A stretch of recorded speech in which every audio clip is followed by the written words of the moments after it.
የጌታ ጸጋና ሰላም ይብዛላችሁ። እንደምናደራችሁ። ይህ ሳምንታዊ የመጽሐፍ ትረካ ፕሮግራማችን ነው። ቅይማት መጽሐፍን እየተረከን እንገኛለን። ካለፈው ሳምንት የቀጠለውን ዛሬ እንተርካለን።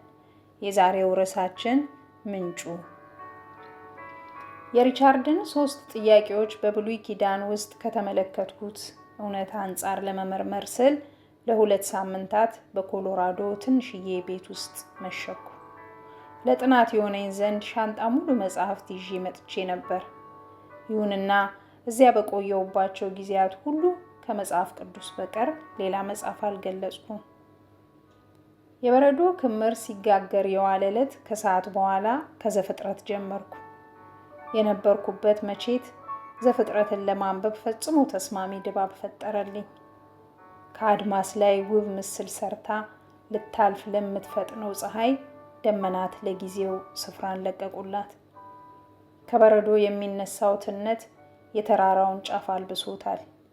ማታ ደግሞ ደመናው በረዶውን እንቅስቃሴያቸውን ዳግም ጀመሩ። መጽሐፍ ቅዱሴን ዝግ እያልኩ ከዳር እስከ ዳር አነበብኩ። ከኦሪት ዘዳግም ዘንድ ስደርስ በረዶ የታችኛውን ደረጃ ሸፍኖታል። ከነቢያት ዘንድ ስደርስ በረዶ ከፖስታ መላኪያ ሳጥኑ አካባቢ ቀርቧል። በመጨረሻም ከዮሐንስ ራእይ ላይ ስደርስ መንገዱን ይጠርግልኝ ዘንድ የበረዶ ማስወገጃ መኪና መጥራት ነበረብኝ። መጽሐፍ ቅዱሴን እያነበብኩና በጣፋጭ ነገሮች የደመቀውን አረንጓዴ መስክ በመስኮት በኩል እየተመለከትኩ ባሳለፍኩባቸው የ2 ሳምንታት ጊዜያት ውስጥ ከ72 ኢንች የሚልቅ አዲስ በረዶ ወርዷል። ስለ እግዚአብሔር ያለን ተለምዷዊ ግንዛቤ ምናልባትም መጽሐፍ ቅዱስ በትክክል ከሚነግረን አምላክ የተለየ መሆኑ አጥብቆ ተሰማኝ። በትክክል ምን ይመስል ይሆን? በቤተ ክርስቲያንና በክርስቲያን ኮሌጅ እግዚአብሔር የማይለወጥ ሁሉን ቻይነት፣ ሁሉን አዋቂነትና ስሜት አልባነት የመሳሰሉትን ብቃቶች የያዘ የማይታይ መንፈስ እንደሆነ እንዳስብ ሆኜ ተምሬያለሁ።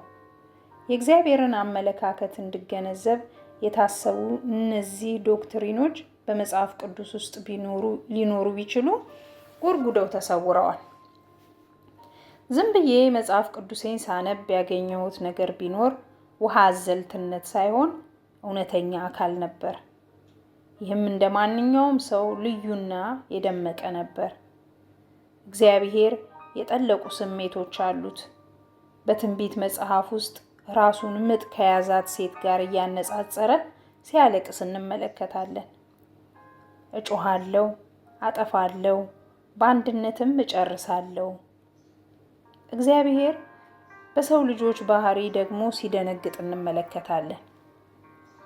እስራኤላውያን ሕፃናትን በመሰዊያው ሲያሳልፉ በድንጋጤ የራደ ይመስላል።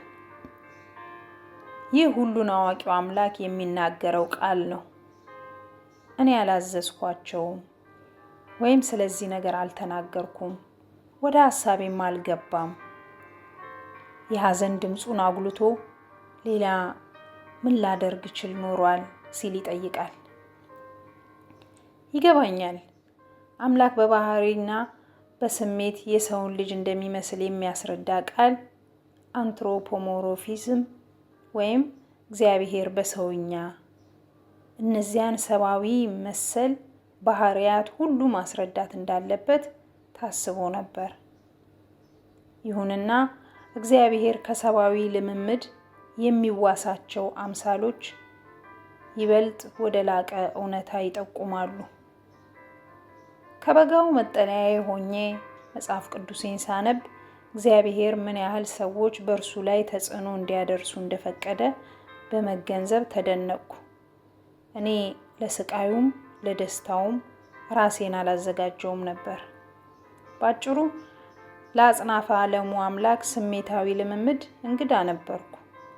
ስለ እግዚአብሔር በማጥናትና በፊደላት ቅደም ተከተል ሊደረደሩ በሚችሉ ቃላትና ጽንሰ ሐሳቦች እሱን ዝቅ በማድረግ እግዚአብሔር ከሁሉም አብልጦ የሚሻውን የተሟሟቀ ግንኙነት አጥቼ ነበር።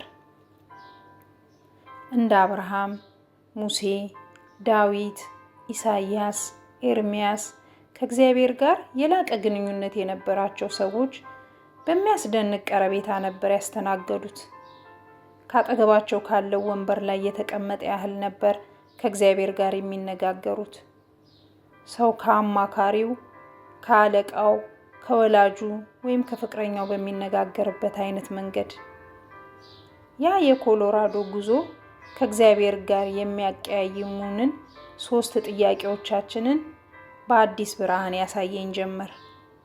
እነዚህ በሐሳብ መስክ ወይም በኮምፒውተር ፕሮግራሚንግ ወይም በፍልስፍና የምንጋፈጣቸውና መፍትሄ ፍለጋ የምንንከራተትባቸው እንቆቅልሾች አልነበሩም። ይልቁንም እነዚህ በሰዎችና ሰዎችን ለማፍቀርና ለመፈቀር እጅግ በሚሻው አምላክ መካከል የሚገኙ የግንኙነት ችግሮች ናቸው። በ2 ሳምንታት ቆይታዬ ጥቂት ሰዎችን ተመልክቻለሁ። በአብዛኛው ከቤቶች ደጃፍ ከበረዶ ግድግዳ ኋላ ተቀምጬ ሳነብ ነበር። ምናልባትም ከደረስኩበት መደምደሚያ ላይ እንድደርስ የረዳኝ ይኸው ብቸኝነቴና ከሰው መነጠሌ ሳይሆን አይቀርም። ሁልጊዜም አንዱን ማለትም ሰብአዊውን አመለካከት ብቻ ሳጠና ኖሬያለሁ። ሰው የመሆንን አጣብቂኝ የሚያትቱ መደርደሪያ ሙሉ መጽሐፍት አሉኝ። ከነዚህም አንዳንዶቹ ተንገፍግፈዋል፣ ሌሎቹ ምጸታም፣ ሌሎቹ የሰቀዘ ፍልስፍናዊ ይዘት አላቸው። ይሁንና ሁሉም አንድ መሰረታዊ አመለካከትን ይገልጻሉ።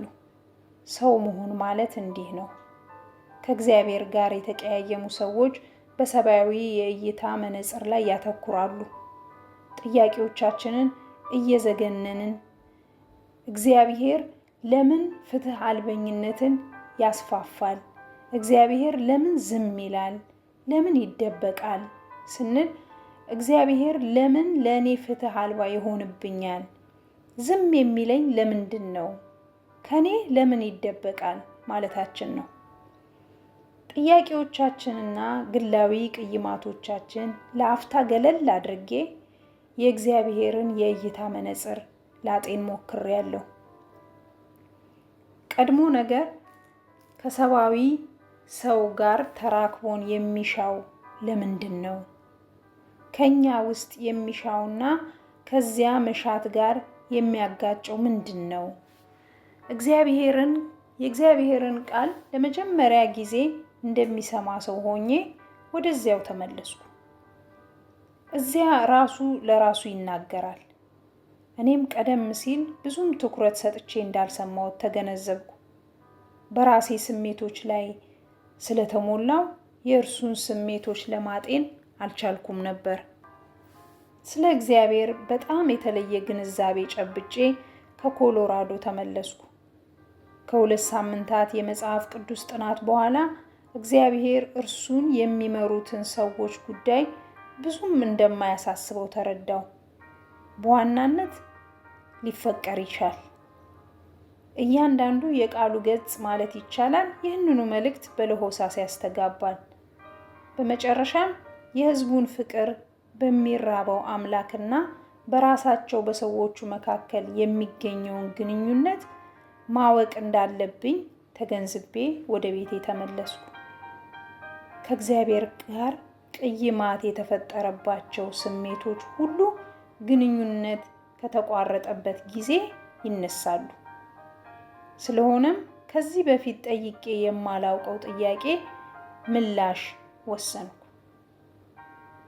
አምላክ መሆን ምን ይመስላል? ብዙ ሰዎች እግዚአብሔርን የሚፈሩትና ዳሩ ግን በልባቸው የሚጠሉት ልቡን ስለሚጠረጥሩና እንደ ሰዓት ያለ አእምሮ አድርገው ስለሚያስቡት ነው። ሄርማን ሜልቫይል። ጸጋና ሰላም ይብዛላችሁ። ለዛሬ እዚህ ላይ ይበቃናል። ሳምንት ደግሞ ካቆምንበት እንቀጥላለን። የረዳን ጌታ ስሙ ይባረክ። ስላዳመጣችሁኝ አመሰግናለሁ።